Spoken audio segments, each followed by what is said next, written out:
How to turn off iPhone keyboard sound. Hey guys, welcome back to another quick short tutorial video.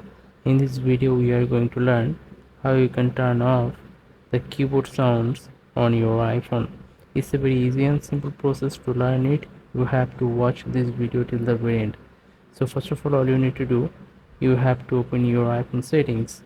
So open your iPhone settings. So here you go. And once you are on your iPhone settings, now all you need to do is scroll down a little bit and then tap on sounds and haptics.